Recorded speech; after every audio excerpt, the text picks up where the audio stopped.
Pai, nós queremos te agradecer. Eu quero te agradecer pela oportunidade de estar aqui e poder compartilhar a Tua palavra com os meus irmãos, Senhor, com a Tua igreja. Mas quero pedir, Senhor, que a Tua inspiração ela possa sair da minha boca, Senhor, as Tuas palavras. Que não seja eu, mas sim a Tua vontade, o Teu mover, Senhor. Que não seja que a minha humanidade, Senhor, não atrapalhe os Teus planos aqui nessa manhã, Pai. Porque eu sei que os meus irmãos, as pessoas que vieram aqui, elas vêm com uma expectativa no meu coração de poder ouvir algo da Tua parte, Senhor. E isso nos traz uma responsabilidade enorme, Senhor. Por isso, me ajuda nessa hora a falar aquilo que é concernente à Tua vontade para esse momento, para essas pessoas que estão aqui hoje. No nome de Jesus. Amém. Vamos nós. Eu confesso que eu queria, na verdade, eu acho que não é trazer uma palavra, mas eu acho que trazer um recado. Talvez eu possa dizer assim, um recado.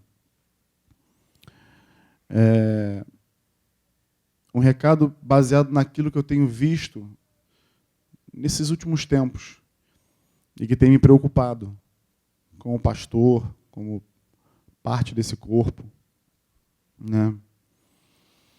E aí eu queria transformar isso num recado, num aviso, não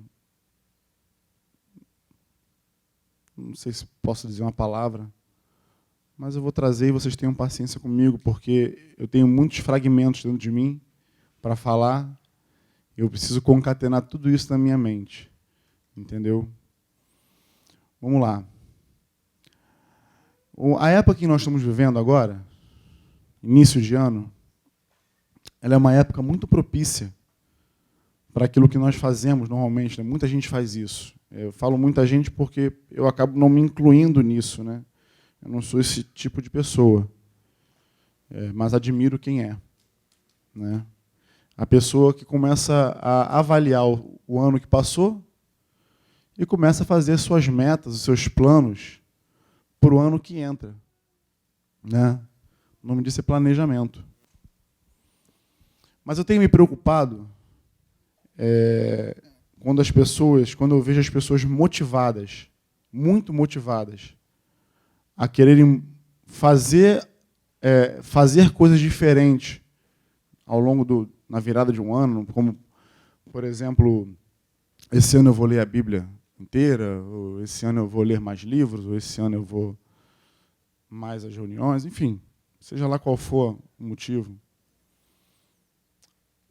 Isso me preocupa quando eu vejo esses tipos de objetivo, mas quando nós olhamos para a vida, não há uma mudança efetiva. Paulo Ricardo começou falando aqui, e na verdade foi até o que me encorajou a dar seguimento de subir aqui, para poder falar. Que eu percebi que de fato eu teria que estar aqui à frente hoje falando. Eu tenho citado um versículo desde que o ano começou, está em Gálatas 6:9, e talvez seria essa a minha ministração, seria esse meu tema central. Eu vou até falar sobre ele aqui no decorrer, se Deus permitir. Mas quando eu ouvi o Paulo Ricardo falando sobre o reino ali, aquilo é o texto que ele citou, está em Lucas 14, me chamou a atenção para algumas experiências que eu tenho vivido no meio do corpo, com irmãos, com a família, e que tem me trazido alerta. Me preocupa ver que existem ainda pessoas que se preocupam mais em fazer coisas do que verdadeiramente ser. Você consegue entender o que eu estou dizendo ou não? Vamos lá. Eu vou ler o texto para vocês, que o Paulo Ricardo falou ali. Ele fala assim, Jesus fala assim, Lucas 14, 31. Ou ainda, qual é o rei que, pretendendo partir para guerrear contra outro rei, não se assenta primeiro para analisar se com 10.000 soldados poderá vencer aquele que vem enfrentá-lo com 20.000? Se chegar à conclusão de que não poderá vencer, enviará uma delegação, estando o inimigo ainda longe, e solicitará suas condições de paz. Assim, portanto, todo aquele que dentre vós não renunciar a tudo quanto de mais estimado possui, não pode ser meu discípulo. O tema que Jesus aborda, é sobre ser discípulo de Jesus. E eu tenho observado que isso tem se perdido no nosso meio. E isso é grave. É muito grave. Eu, conversando com o Franco, a gente teve no casamento do Jairo, a gente esteve lá em novembro, e aí a gente teve um tempinho com o Franco lá, e o Franco chamou a atenção para uma obra, uma construção, que estavam fazendo no escritório, na frente do escritório dele, estavam levantando um prédio. E ele falou assim, o Franco é aquele cara que ele ensina até sem saber que está ensinando, né? E ele falou assim, rapaz, essa obra aí está aí já pelo menos há uns 10, 11 meses. Mas acredita que só de uns 3 meses para cá, aqui a gente está vendo agora aí os andares subindo, deviam ter 3 andares, eu acho. Aí ele, não, é porque o fundamento demora muito, né? É uma coisa muito, segurança, né? Então, e aquilo ficou na minha mente. Na verdade, aquilo ali, inclusive, inspirou a maneira como eu estou agora pastoreando os meus vínculos diretos, né? Eu acabei tendo que, por dividir, fazer 2 grupos caseiros, um de solteiro, um de casado. A turma solteira não gostou muito, não, mas tive que dividir por conta da demanda. E o que o Espírito Santo me chamou a atenção para esse ano é falar sobre fundamentos com essa galera. E fundamento é algo que demora a ser construído. Na engenharia civil, eu não sou engenheiro, não, longe disso, mas eu sei que demora. Por quê? Porque é uma parte estrutural da obra muito importante, porque é aquilo ali que vai alicerçar toda aquela construção que os teus olhos veem. O que os seus olhos veem é um grande prédio, mas o que os seus olhos não veem é aquilo que sustenta aquele prédio. E isso demora muito para se realizar, porque tem que ser feito cálculo, tem que estar tudo certinho, a fundação, o tamanho da sapata, da coluna, da viga, quanto de ferro, quanto de concreto. Eu não sou expert na área, mas é algo que demanda tempo. E aí, conversando com alguns irmãos ao longo dessa jornada aí, principalmente nessa reta final de fim de ano, eu percebi que nós, como igreja, talvez eu possa, não vou englobar todos, tá? Mas de uma maneira geral, estamos deficitários nessa questão de ser discípulos. A impressão que me dá é que nós estamos caminhando no modo automático. Sabe o modo automático? Um carro automático você bota lá no drive, vai acelerando, ele vai passando a marcha sozinho. A impressão que dá é que nós estamos vivendo uma vida automática com Deus. Como se tudo aquilo que nós já vivemos, ou que tudo aquilo que nós já sabemos, ou tudo aquilo que nós já conhecemos, já é suficiente ou mais do que suficiente para que a nossa vida ande. Quando, na verdade, isso é redondamente enganado. É um erro da nossa parte administrar a nossa vida dessa forma. Se fosse assim, Oséias não falaria, conheçamos e prossigamos em conhecer o Senhor, não está escrito. E tudo que eu falo, tudo que eu tenho falado nesse tempo com esses irmãos, é tudo pautado na palavra. É tudo baseado na Bíblia. Eu falo, amado, se você concentrar a tua vida na palavra de Deus, cara, você vai ser bem-sucedido. Conversei com um acerca de trabalho, de planos, de projetos. E muitas ideias. Eu não sou empresário, amados. Cidinho teve uma vasta experiência com o empresariado. Eu não sou. O Zé não é empresário, mas se você for conversar de vida com ele, ele sabe. Beleza, trabalhou nessa área, ele conhece. Eu não sei. E a minha ação com o irmão foi, olha, eu não sou empresário, eu não estou no ramo dos negócios, mas uma coisa eu sei. Por que eu sei? Porque está escrito. Provérbios lá, agora eu não me lembro, 10, 25, 25, 10, 14, alguma coisa. Confia no Senhor as tuas obras. Confia ao Senhor as tuas obras. E os teus planos serão estabelecidos. Está escrito. Não adianta eu querer planejar, fazer e acontecer, se eu não confiar tudo aquilo que eu planejo ao Senhor. Essa foi a minha tônica com esse irmão. Não vai adiantar nada. É pecado planejar? Não, não é. Tem gente que fala assim, não, amanhã Deus pertence, não tem que você... Não, não é isso. Deus não nos proíbe de planejar nada. Pelo contrário, tem que ser planejado. A questão é se você vai ser obstinado para poder andar no seu planejamento ou se você vai planejar, Senhor, olha, esse aqui está aqui o meu ano. Tem pessoas que são tão organizadas que elas já têm um ano organizado. Eu não consigo ser assim. Não sei se é um defeito ou se é uma virtude. Não sei ainda. Mas tem pessoas que conseguem. Eu admiro isso.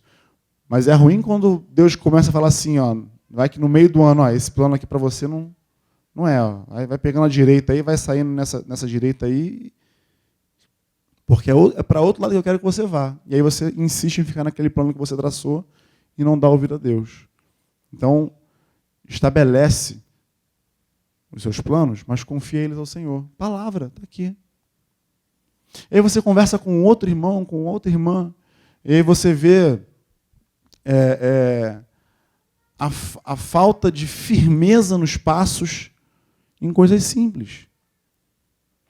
Aí você vê Jesus falando aqui, naquilo que Paulo falou no início, sobre o reino. Nós somos parte de um reino, onde o Senhor Jesus comanda esse reino. É muito simples de se discernir isso. E aí Jesus está falando aqui, a condição para ser meu discípulo, eu não sei se você entendeu aqui o que ele quis dizer, entendeu? Quando ele fala assim, qual é o rei, quando ele está falando assim, qual é o rei que pretendendo partir para guerrear contra outro rei, não se assenta primeiro para poder calcular. Eu já, inclusive, ministrei sobre esse tema aqui algum tempo atrás, né? Mas eu abordei todos os aspectos que Jesus falou do texto inteiro. Aqui eu vou só meter só essa palavra que o Paulo falou, entendeu? Esse rei do qual Jesus está falando, sabe quem é? Quem? Nós. Somos nós. Porque quem de nós não tem o hábito de construir para si o nosso próprio reino, o nosso próprio mundo? O homem tem esse hábito. Aí o que Jesus está falando aqui para você e para mim é assim, ó. Qual é o rei que pretendendo partir para a guerra contra o rei não se assenta para primeiro analisar se com 10 mil soldados poderá vencer o que vem contra 20 mil? Bom, os soldados, aí, os militares aí vão falar para você o seguinte, realmente, aí você está com 2 para 1. Talvez, já houve casos, né, que guerras foram vencidas em minoria, mas a ênfase aqui não é essa. O que Jesus está querendo dizer é que o outro rei que está vindo é ele. E esse reino que está chegando é o dele. Esse reino é um reino supremo. Que ou você se entrega a esse reino, ou você tenta partir para a luta. Partir para a briga. Não estou falando você partir para a briga com Jesus, não. Aí nessa hora você parte para a briga porque você começa a brigar com a tua carne, com a tua vontade. Você começa a exercer a sua própria vontade e não querer fazer a vontade daquele que te chamou, daquele que está te arregimentando para esse reino.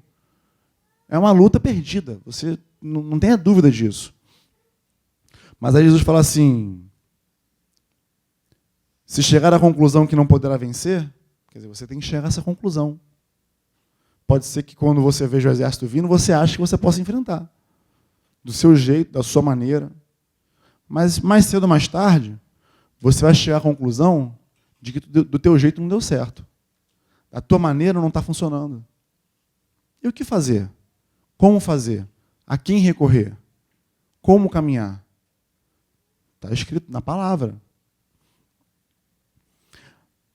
Enviará, se chegar à conclusão de que não pode vencer, vai enviar uma delegação, estando o inimigo ainda longe, e vai solicitar suas condições de paz.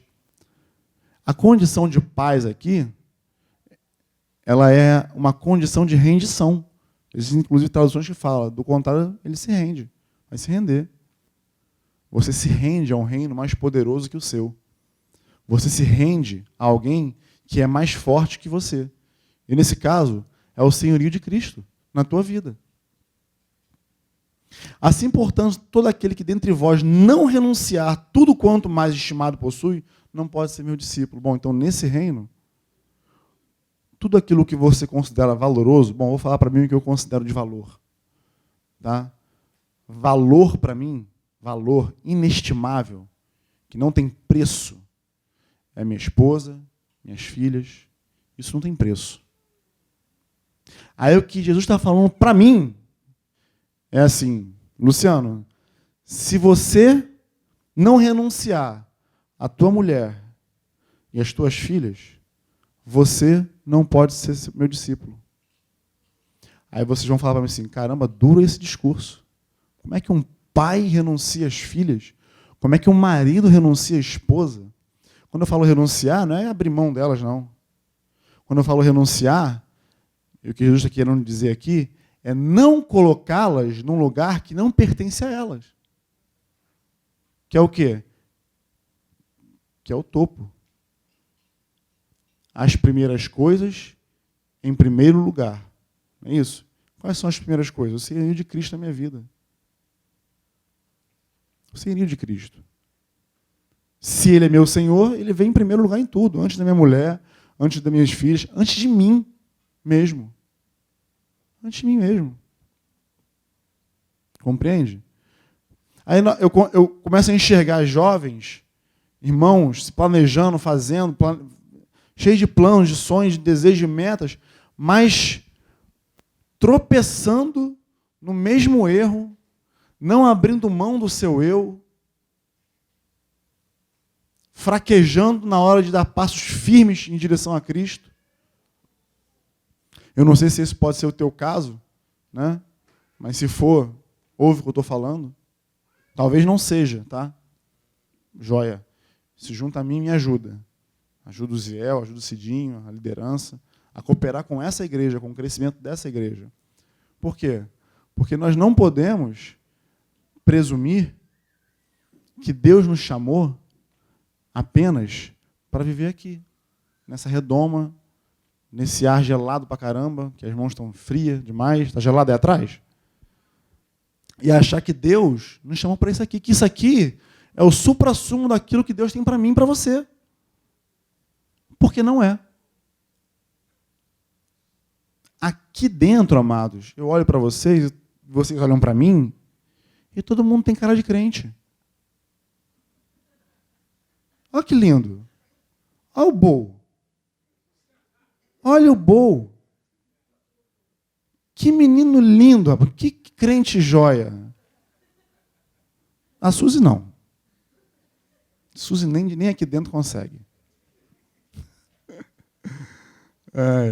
Mas aqui dentro todo mundo é santo, amados. Aqui dentro parece que ninguém tem problema. Aqui dentro todo mundo canta, dá as suas primícias, ofertas, louva a Deus, todo mundo é igual. Mas e no tete-a-tete? E no pessoal, com Deus? E na sua vida íntima com o Senhor? Porque isso sim, de fato, é o diferencial. Eu já falei aqui algumas vezes, e repito, o púlpito não forma ninguém. Você vai me ouvir falar o que eu estou falando aqui hoje, talvez não entenda nada do que eu estou falando, mas daqui a 2, 3 semanas você já esqueceu. Já esqueceu. O que permanece na vida de um discípulo de Jesus? Os fundamentos, amado. Os fundamentos nos dão solidez para construir o que nós quisermos. Qual é o nosso fundamento? Não é Jesus? Não é a rocha? Ele não é a rocha inabalável? É Cristo. Quando você vê lá ele falando no discurso dele, em Mateus 5, 6, 7, no final ele fala: aquele que ouve essas minhas palavras e as pratica, será comparado a um homem sensato que edificou a sua casa na rocha. Aí ele continua: veio a chuva, veio a tempestade, deram contra aquela casa e ela permaneceu firme. Mas o homem que ouve, ele está botando as mesmas pessoas que ouviram. É como aqui hoje. Tem muitas pessoas me ouvindo. Algumas pessoas vão sair e colocar em prática e outras não. É o que Jesus estava querendo dizer naquele dia, quando ele falava para aquela multidão. É aquele que ouve essas minhas palavras e não as pratica, será comparado a um homem insensato, que edificou a sua casa sobre a areia. A areia não é um fundamento firme, nunca foi, nem nunca vai ser. Aí a mesma chuva, a mesma tempestade, vieram contra aquela casa e Jesus faz questão de anunciar. E foi grande a sua ruína, foi grande a sua queda. Por quê? Porque não tem alicerce, não tem princípios. Os princípios são frágeis. E há ainda outros problemas. Há aqueles que tiveram princípios em sua vida, mas o automático da vida, as circunstâncias da vida, os anos foram se passando, e aí esse piloto automático faz com que a gente esqueça de coisas básicas. Princípios básicos, elementares. Você vê o autor de Hebreus falando assim, em Hebreus 6,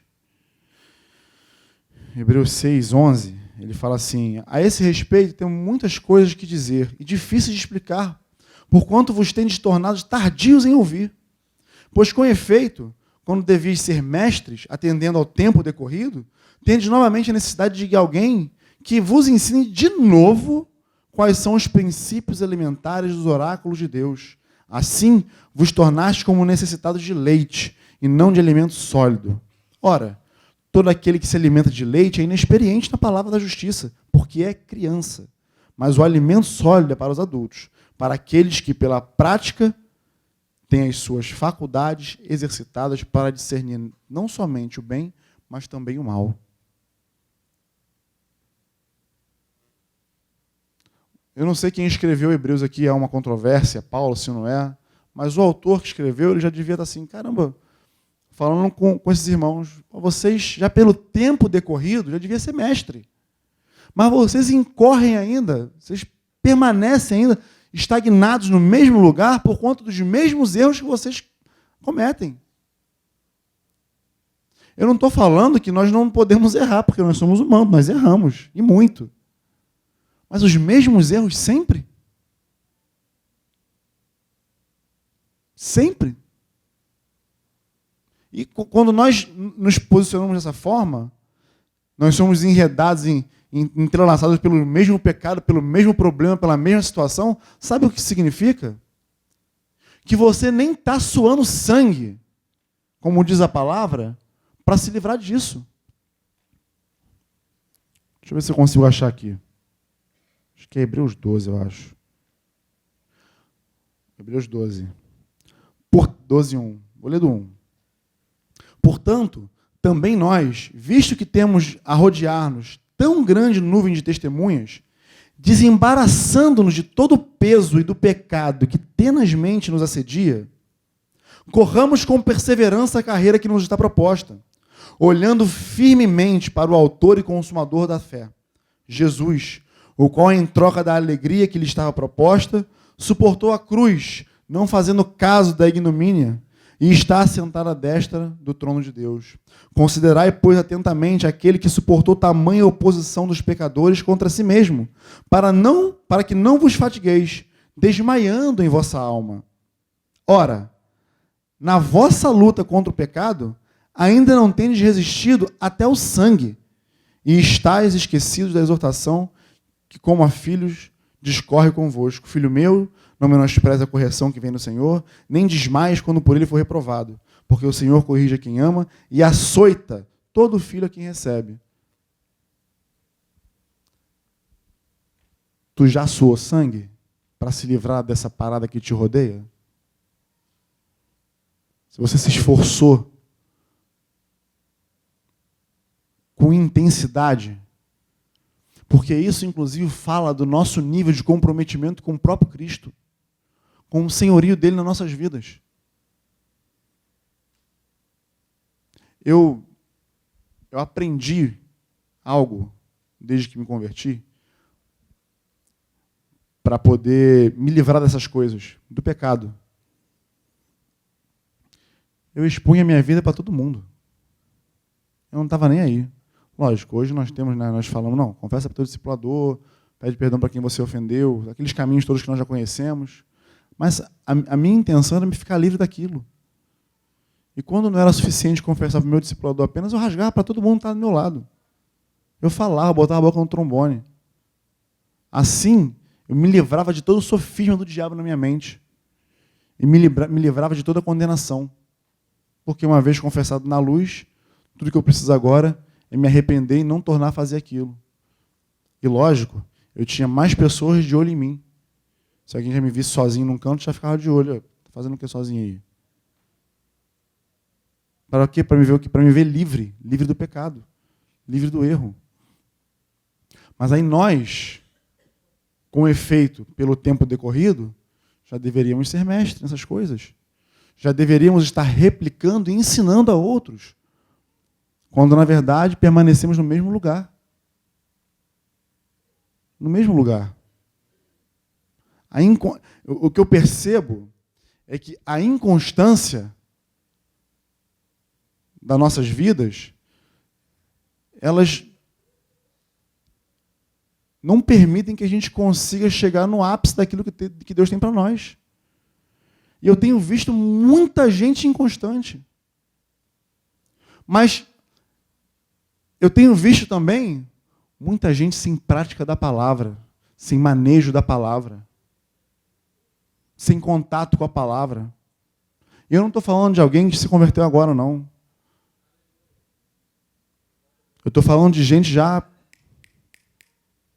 que está com a vida no automático. Se você é um desses, amado, em nome de Jesus, acorda. O que o Senhor tem para você vai muito além. O que Ele tem para mim vai muito além. O que Ele tem para nós vai muito além.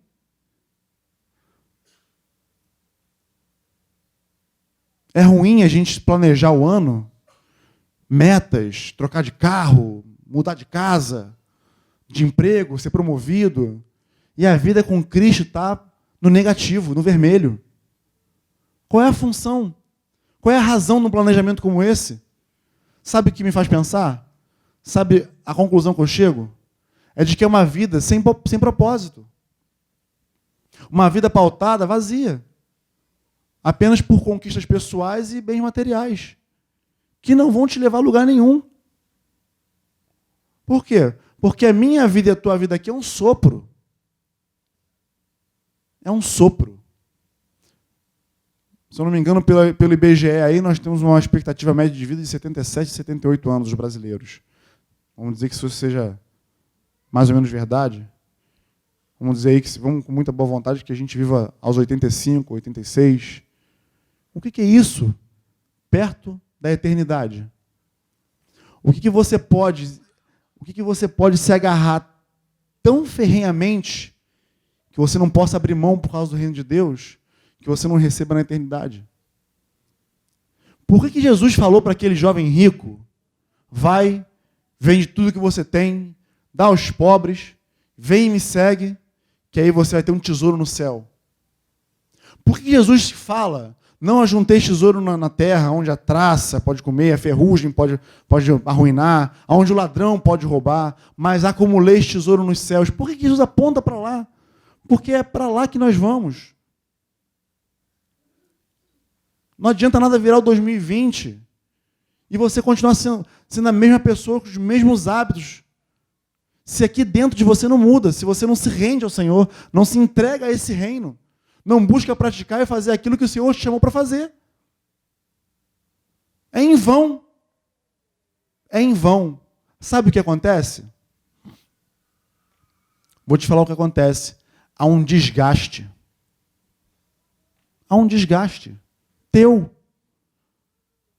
Por quê? Porque você vem à reunião todos os domingos, você frequenta os grupos caseiros toda semana, e nada muda. Nada muda. Desgaste. Aí sabe o que começa a acontecer? Você começa a abrir uma frestinha bem pequenininha, que os seus olhos não reparam, que você não vê, mas que o diabo está bem atento.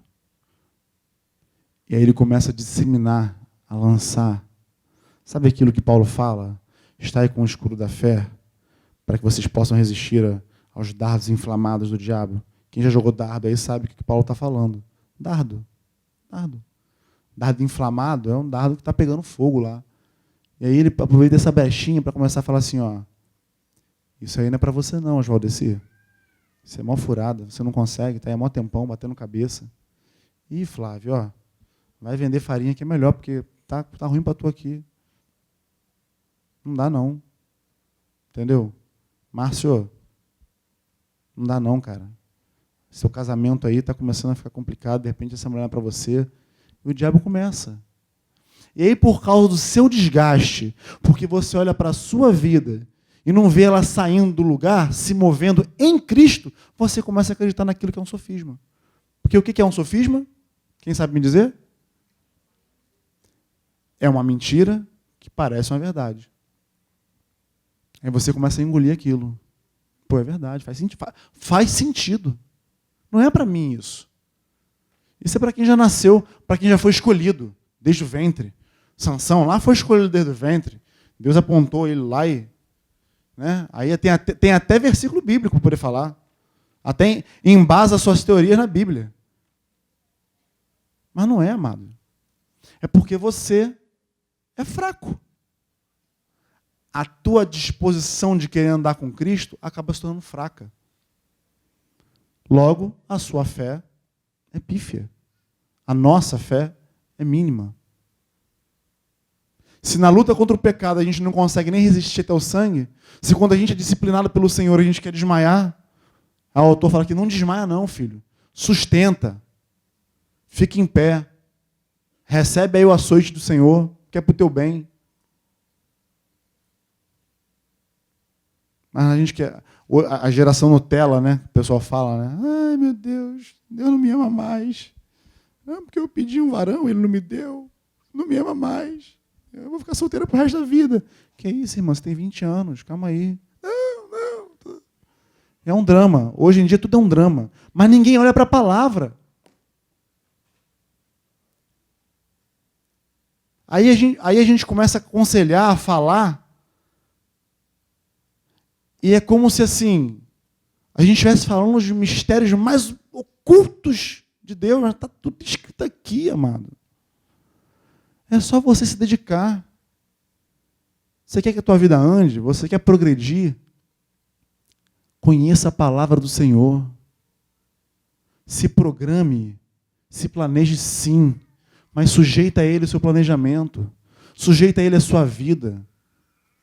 Adorei a música do Paulo Ricardo aqui. Só me deu mais força poder falar naquilo que está... Eu não sei nem se é uma nota, né? Acho que é mais um desabafo, vamos dizer assim, daquilo que eu tenho visto, e eu acho isso perigoso. É perigoso a maneira como nós estamos caminhando com o Senhor. Porque isso pode beirar, inclusive, a leviandade. E se tem uma coisa que nós não podemos ser, é levianos no nosso caminhar com Cristo. Compreende? Eu não posso aqui ser uma pessoa e lá fora ser outra. Eu tenho que ser quem eu sou. E quem eu sou reflete Jesus lá fora. Não é mais você. Paulo fala aqui, já não vivo mais eu, mas Cristo vive em mim. Sabe o que isso significa? É quando as pessoas que sabem que você é cristão, ou crente, ou Bíblia, ou o que quer que você chame evangélico, essas pessoas elas não olham mais para você e não olham mais para o seu nome. Elas pouco se importam para o seu nome. Elas começam a se importar para a tua fé. Porque elas estão ali só esperando o momento de você dar um vacilo para falar, mas tu não é crente? Pode fazer isso? E quando ela fala, tu não é crente, ela não está apontando para você. Ela está apontando para o Senhor que você serve. Ela está expondo a vergonha, novamente, a Jesus. Jesus sendo novamente exposto à vergonha da crucificação. Toda vez que pecamos, é isso que acontece, amados.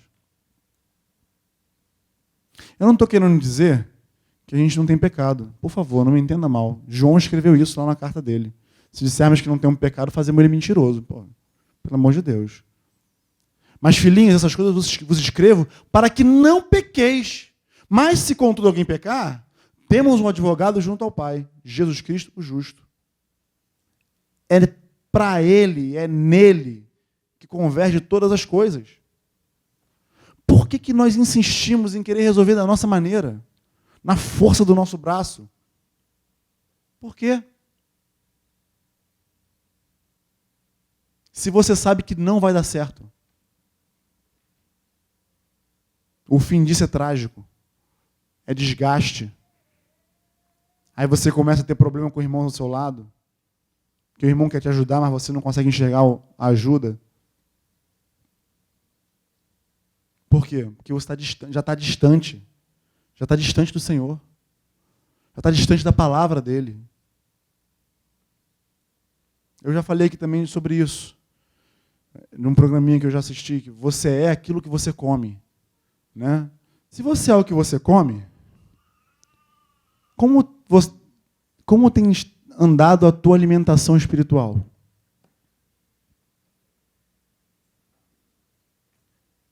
Como você tem se alimentado? Como você tem dedicado? Eu conheço pessoas que fazem a maior questão de fazer a mesa. Eu acho isso, maneiríssimo. Eu acho muito bacana. Eu curto muito quando eu chego na casa de um irmão e a mesa está posta, a gente se senta, bate papo, conversa. Lá em casa eu tenho uma mesa imensa que nem cabe no apartamento direito, entendeu? E a gente quase não usa. Só quando a galera toda está lá a gente usa. Mas no dia a dia, na correria, a gente não usa. Eu estou até querendo fazer isso na hora do almoço com as minhas filhas. Mas é um hábito que nem eu tenho mesmo, entendeu? Eu curto muito. Por quê? Porque você tem ali, você senta, discorre sobre um assunto. Está perto. Está perto. Nós não valorizamos essas coisas. Não estou falando mesa, não. Estou falando estar perto, ouvir, ou se relacionar. Isso precisa ser valorizado entre nós. Vocês sabiam que nós somos uma igreja de relacionamentos? Eu, Luciano, eu posso não participar integralmente da vida de alguns aqui, mas eu conheço a todos, exceto a Débora, que eu conheci agora, e o Leandro, que eu conheci agora.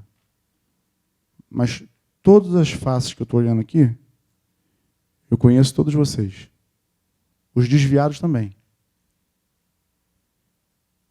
Conheço todo mundo. Porque nós somos uma igreja relacional.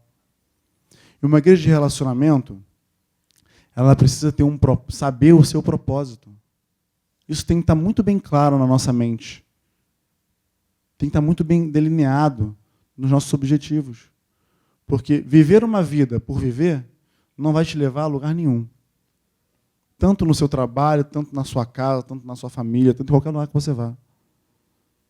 Fazer planos por fazer não vai fazer de você uma pessoa melhor ou com hábitos melhores. A mudança tem que estar aqui dentro. Você tem que enxergar e entender o teu propósito em Cristo. E a partir daí, abraçar essa missão. Cada um de nós temos uma missão individual em Jesus. Temos uma missão totalitária, né? A missão que é da igreja, e de, portanto, falando, pregando, ensinando, né? Batizando, fazendo discípulos de todas as nações. Está escrito. É o ID, comum a todos nós. Ah, mas eu não sou evangelista, que nem o Neemias. Não interessa, irmão. Se vira. Você tem que falar de Jesus. Está escrito. Se você é um discípulo de Jesus, se sujeita. Tem que se submeter. Porque a palavra é a autoridade máxima na nossa vida. Claro, eu não sou tão bom quanto o Neemias ou minha sogra na hora de evangelizar. Mas eu dou meus pulos. Entendeu? A gente usa um jiu-jitsu, um negócio, né, Diego? A gente se vira, né? A gente dá nosso jeito. Palavra. Propósito. Cada um de nós tem uma missão específica também. Você, onde você está. Deus não colocou você no lugar onde você está por um mero acaso.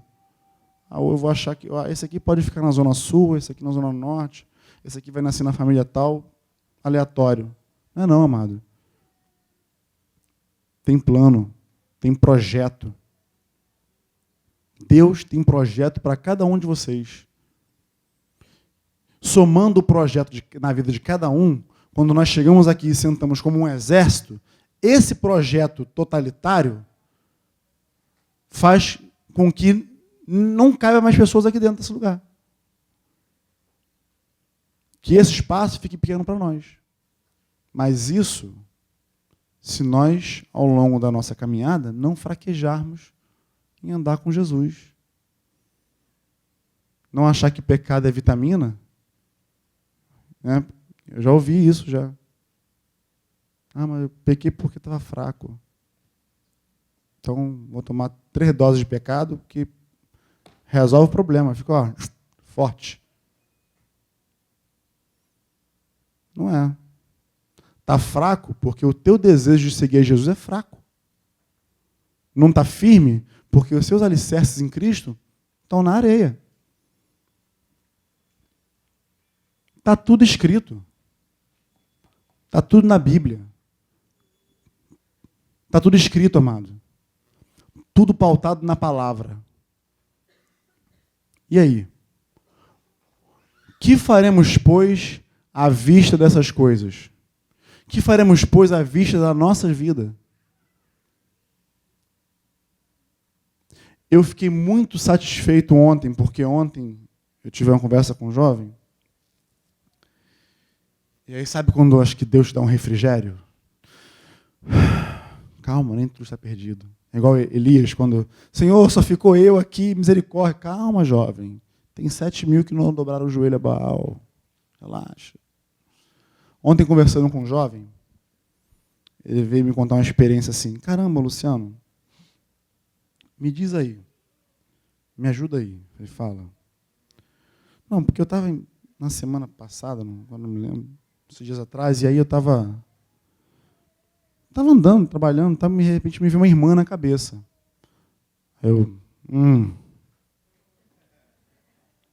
Porque eu já ouvi qual é o resto da história, né?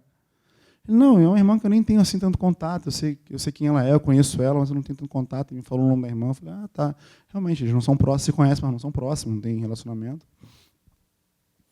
Eu falei, do nada veio a irmã na minha cabeça. Eu falei, tá, mas o que você fez a respeito? Não, eu orei pela irmã, orei pela irmã.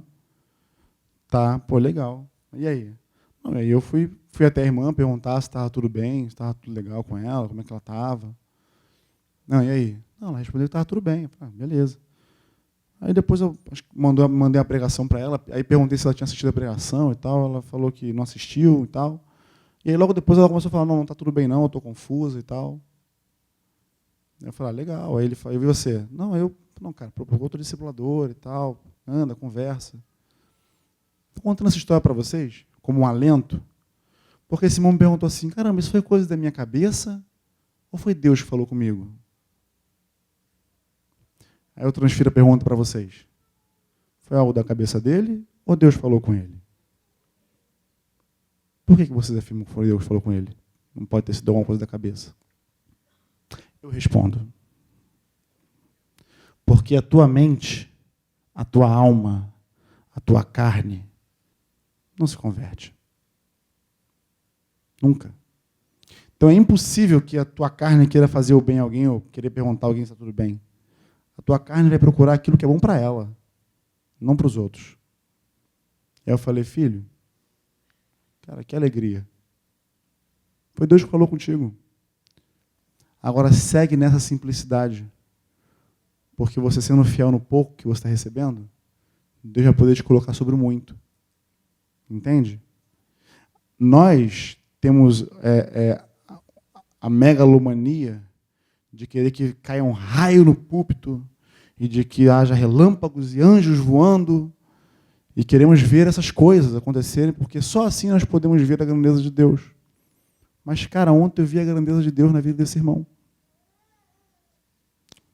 Ele obedeceu. Ele não simplesmente lembrou da irmã e deixou para lá, como se fosse algo da cabeça dele. Ele foi investigar o que aquilo poderia ser. Ainda com toda a autoimagem dele, com toda a limitação dele, ele foi. E aí deu oportunidade para aquela irmã pensar. Não estou bem. E se essa irmã estiver ligada, ela vai perceber que Deus está cuidando dela. Porque levanta um irmão que não tem nada a ver com o contexto da vida dela para lembrar. O tecelão continua trabalhando. O grande tecelão. Compreende? Mas ele... Por que eu acredito que Deus usou esse jovem?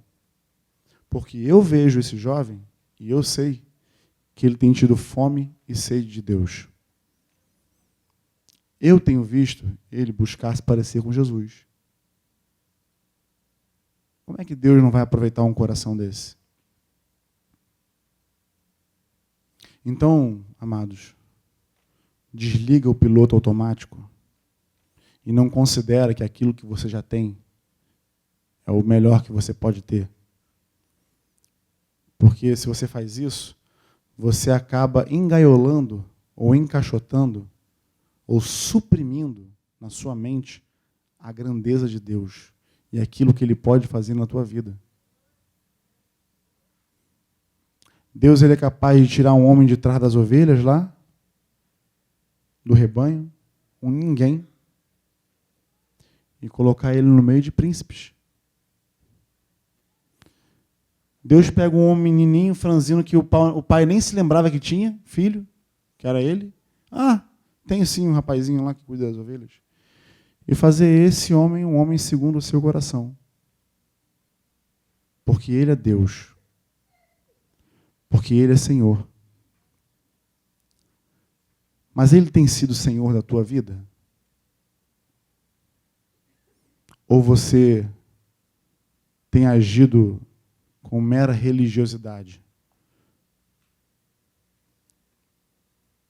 Isso aponta para uma outra coisa que eu não vai dar tempo de falar aqui agora, acerca de religiosidade, é a visão que nós temos do que é a igreja. Eu vou lá na igreja, né? Nós somos igreja. Você é a igreja. Aonde quer que você vá. E se você não é igreja no seu trabalho, na sua família, que pode ser toda ímpia, nos seus familiares, na sua faculdade, na sua escola, como você quer ser igreja aqui? Aqui todo mundo é igreja, é fácil, todo mundo é. Mas é lá fora que o bicho pega. É lá fora que nós somos lançados à cova dos leões.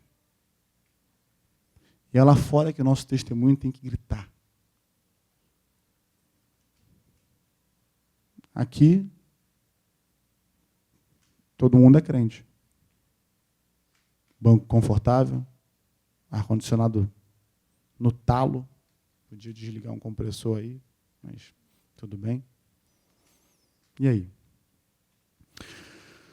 Isaías tem um chamado na vida dele. Eu acredito que esse chamado ele ecoa todos os dias. É uma frase que eu gosto de ouvir todos os dias. Por quê? Porque todos os dias nós temos que respondê-la. Isaías tem um chamado dele lá no capítulo 6 do livro de Isaías. Ele vê a glória de Deus, ele fica desesperado porque ele era um homem que falava muitos palavrões, né?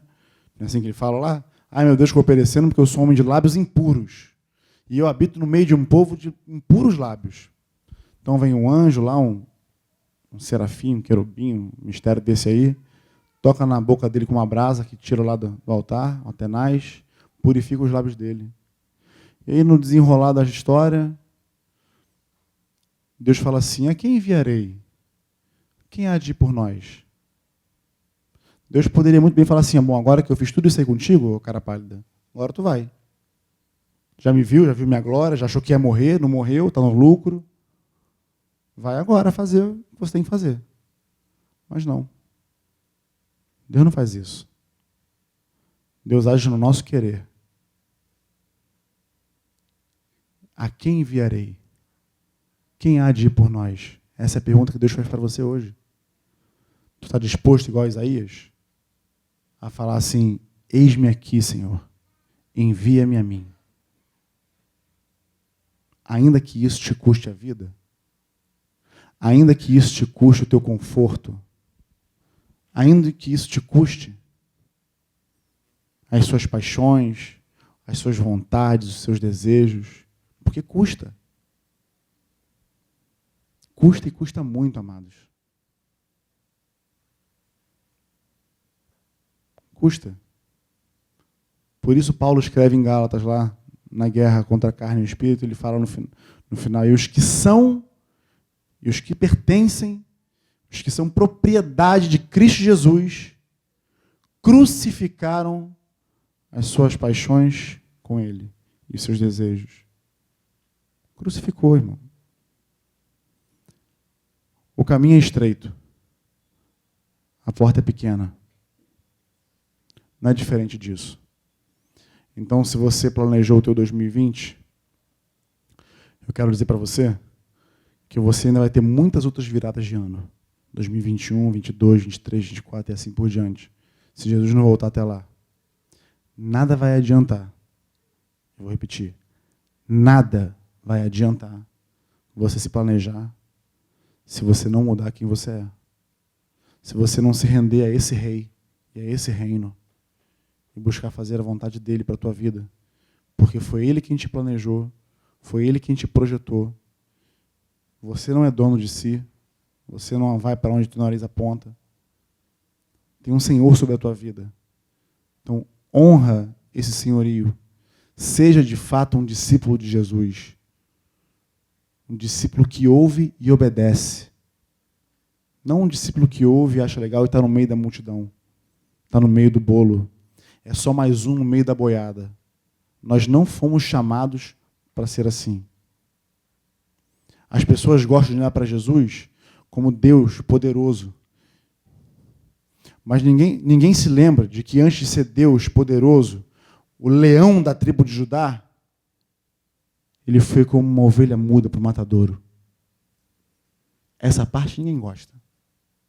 Essa parte ninguém quer. As pessoas querem ser leão. Querem ser fortes.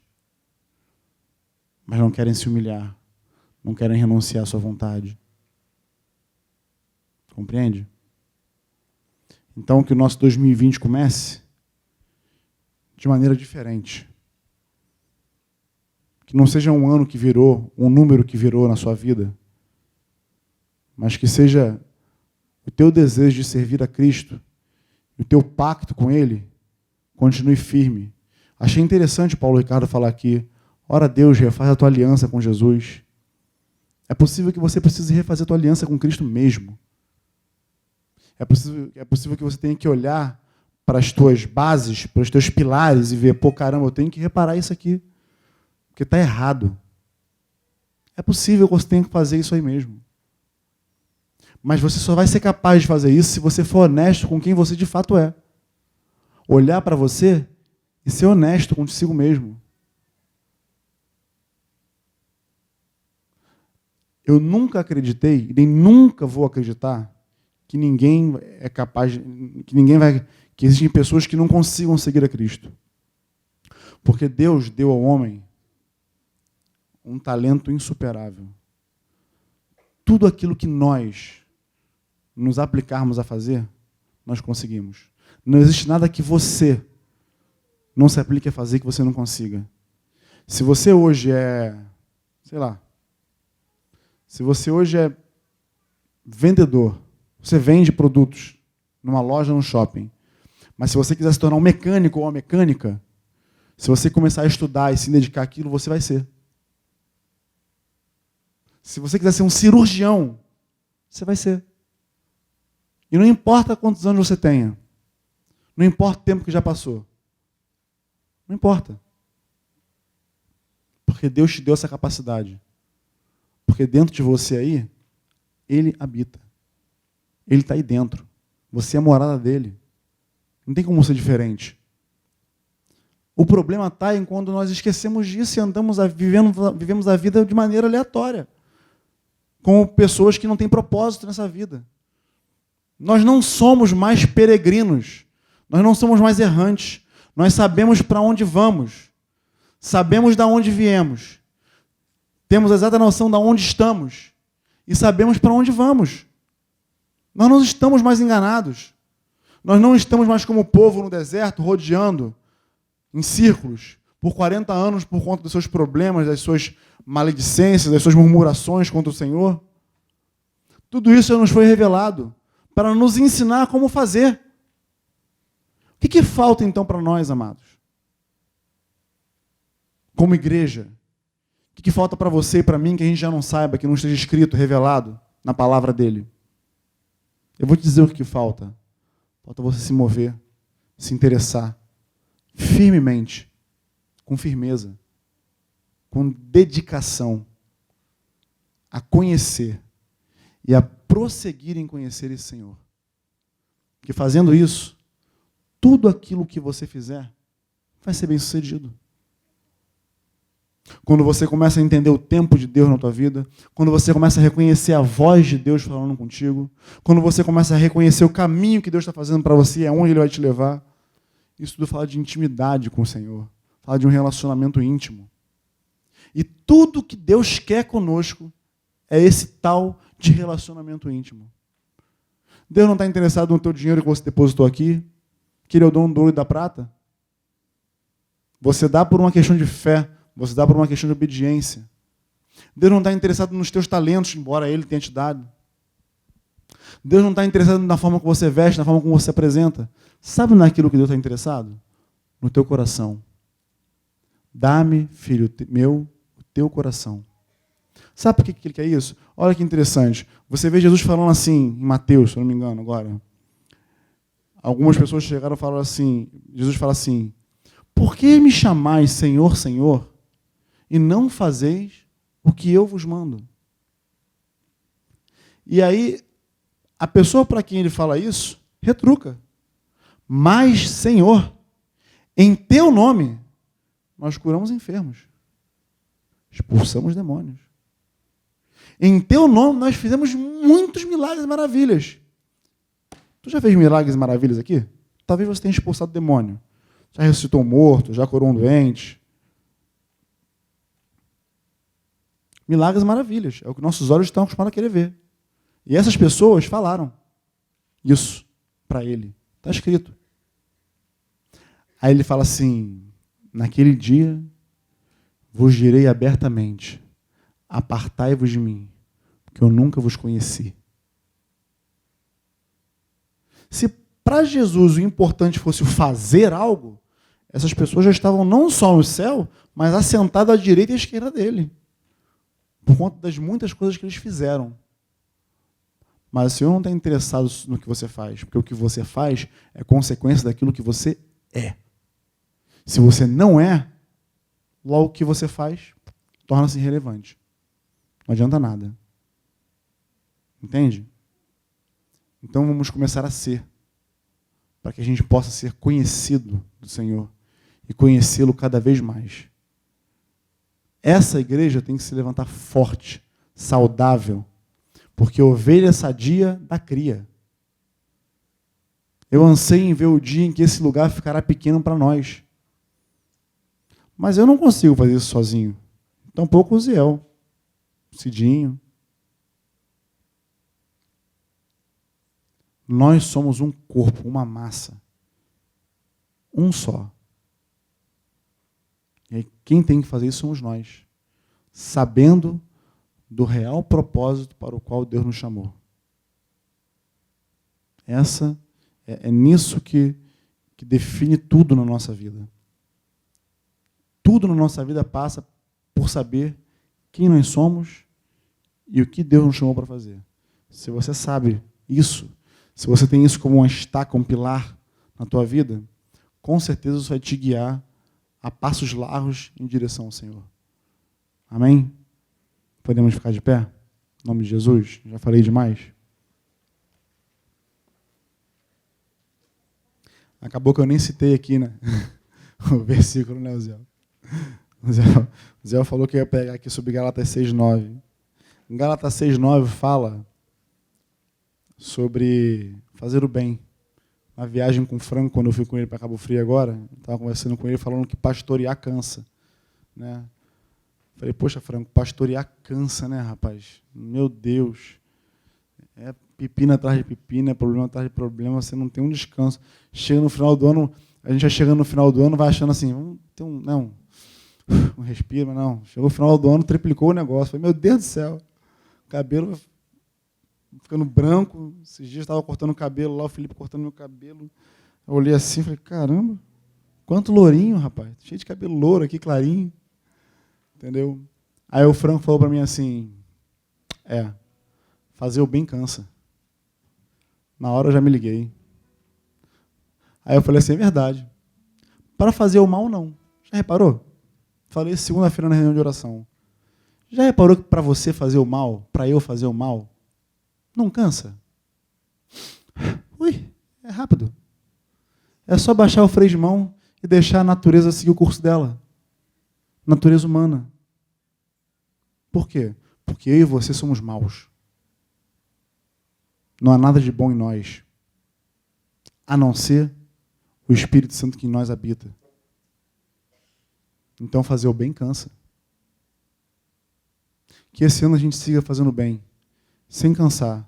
Porque Paulo fala assim, não nos cansemos de fazer o bem, porque a seu tempo nós o ceifaremos, se não desfalecermos. Então não desfalece não, amado.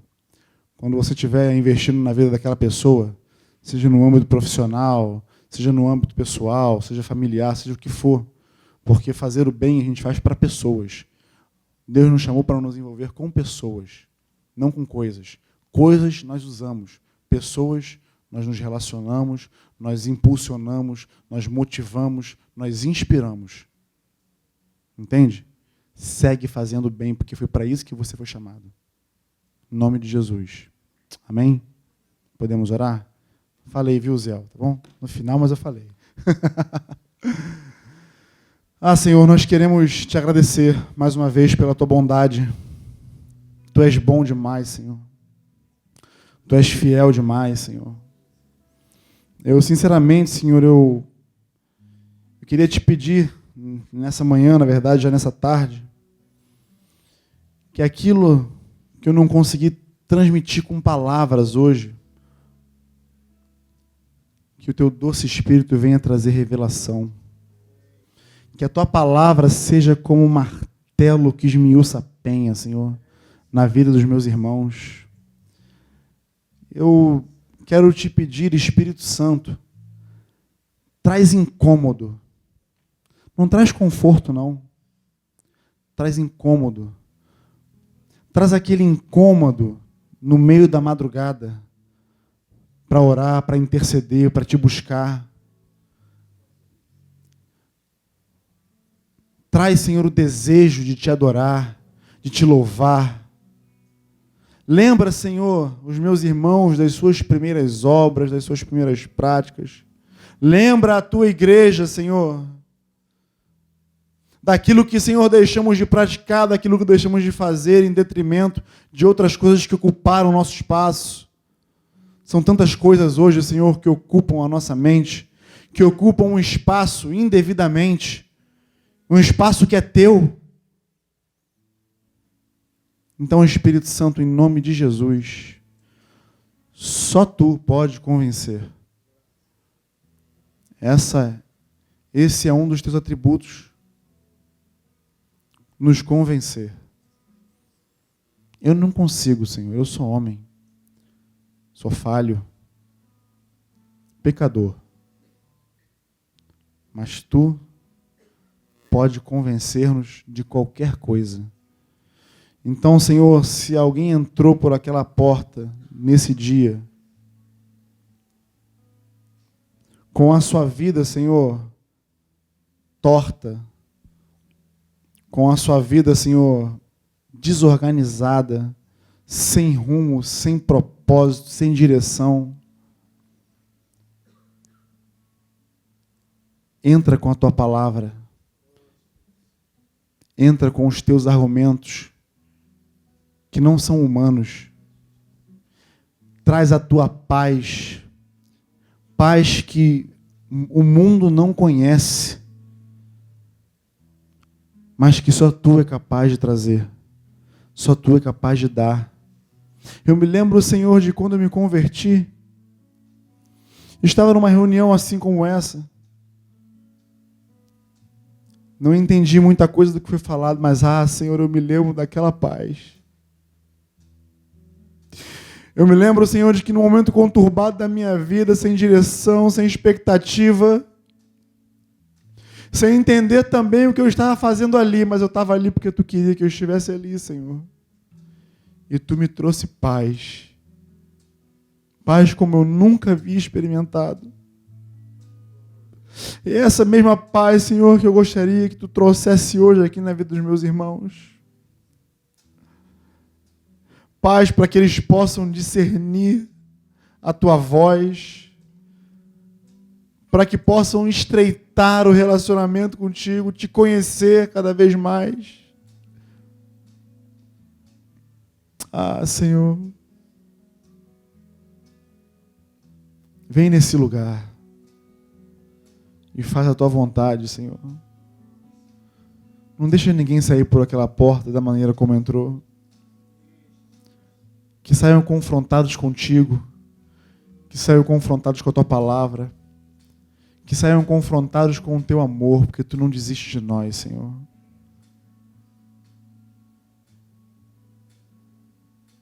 Em nome de Jesus, Senhor.